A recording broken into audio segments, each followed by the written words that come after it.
Good morning. It was in December in the year of 2000, and I had written and directed my play named Swans Over Charlevoix.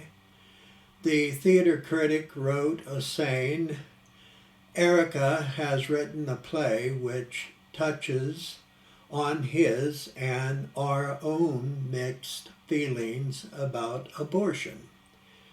They manage to bury the innocent so deeply that it's returned to its kin to resurrection. Anyone hoping for an easy, passive entertainment is bound to get confused. But like a good novel that requires some early and intensive concentration, once you've allowed your mind to focus, the experience of the story is all more rich and vital. Today, in the year of 2024, abortion isn't buried away, but most women have abortion on their minds daily. After writing the play Swans Over Charlevoix and directing it, I knew 24 years ago that those who were against having abortion wouldn't like it. And still today, abortion should have the right to have it, and it's a 50-50 question, and it will always be it that way. Act 2, Scene 2. It is morning, and the lights slowly rise on Lenny, holding the phone, as William is by the window drawing. Stacy is not seen, but is in the back bedroom. Are the lines still down? Yes. Nothing out or in. We're all alone, William. She hangs up the receiver. What do you suppose is keeping them? They usually have them fixed by now. Perhaps, Lenny, they might have gone down to Florida on vacation. Don't be silly. We have a sick woman in our bedroom and she needs care. How are you doing, my Mr. Funny Man, who laughs even when the ceiling roof is caving in? I'm a little tired, but feeling fine, Lenny. Have you checked in on her? Yes, she's sleeping, but I'm worried about her and us. What about us, Lenny? When she wakes up, she may remember her daughter and what she might have done to her, William. I was just thinking that too. I know this does sound crazy, Will, but I thought tying her down on the bed might give us more security. Yes, it would, but something tells me we shouldn't do that, Lenny. It's you I'm worried about, Will. I can run out of the house if we have to, but you're defenseless in your wheelchair.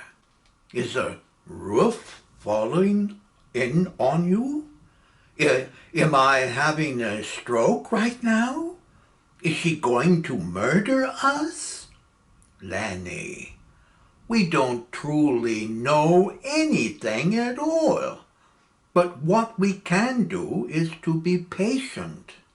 William, it sounds like the right thing to do, but this isn't a normal condition for us now. Let me to tell you something, Lenny. I never told you before. Is this the time to tell stories, Will? Yes.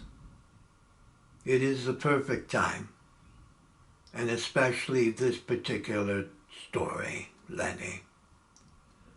I was young, but not stupid, and winter snow was falling like a frozen waterfall, filling our trenches in the Battle of the Bulge, with the Nazi tanks coming from everywhere. It was severely cold that day, and my 3 other friends started complaining of the coldness as we all cuddled together to stay warm. We had a choice that day. The first choice was to keep our heads down and suffer the cold from the snow that might kill us overnight if we didn't get any wood to burn and save us in our trench. Robert, my closest friend, just jumped out of the trench to find wood for us, and he ran, but he didn't reach the trees of the forest and was cut down by a Nazi machine gun from a tank. Without any thinking, I too stood up before I began to run to Robert. My 2 other friends grabbed me and didn't let me go. I cried and I screamed, Lenny, by losing my best friend who was all alone, and my 2 other friends were crying too, and later on I realized that they had cooler heads than me, and they saved my life that day. Oh, my sweet man. You were too young to see the realities that war brings to men. But there is no war for us today, William. And I can't stop hearing Myron saying she murdered her daughter. But we don't know she murdered her child, Lenny. And to make a drastic decision might make things worse than before. I agree, Will. I don't see her as a murderer, only as a frightened young woman who has lost her daughter. There is a moment of silence. When do you suppose Myron will return, Lenny? Soon, I hope. We've lived a sheltered life, haven't we? I suppose. But we've provided Trina a good life. We have friends who love us, and we've kept our noses clean. Can life be any better than that, Lenny? Why didn't you marry me before you went overseas to fight the Nazis? It's obvious. There was a war to fight, and I knew I might not come back to you. I would rather have been a widow with your last name, though, if you didn't come home. What is this, Lenny? After all these years, why now do you tell me this? I never told you how frightened I was the day you left me, William. It wasn't as if I was going on a luxury cruise vacation to the Bahamas. I had no choice. Do you ever wonder how we're going to be remembered when we're gone, William? What kind of talk is this? We're still living, Lenny. Don't bury us. Bad things happen. Without warning, William. You've told me that before. Yes, death can be very impatient. Why didn't we talk about these things when we were young, Will? Were we stupid or just smart to let things go when we became older? We were too busy living, though, having a baby and dreaming what tomorrow would bring. I never want us to die, William. Everyone wants that, Lenny. But life's harsh reality comes knocking on everyone's doors one day. Are you afraid, my sweet husband? At times. But I throw it over my shoulder because I don't know what tomorrow brings. So it's silly to be frightened when you can't touch and see.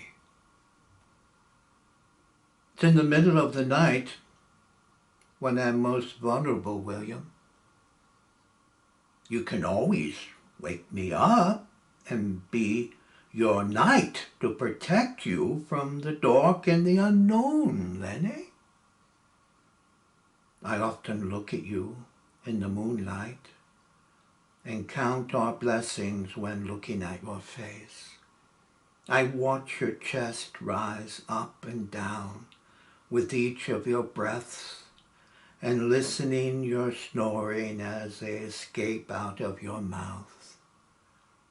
William, I wonder what it will be like if I never see you again. We once met. We fell in love. We built our lives together, brought our daughter into the world we love, and then one day we depart without having any permission from us.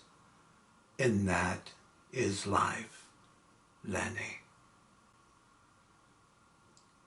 Will we lose each other forever? Lenny, listen to me.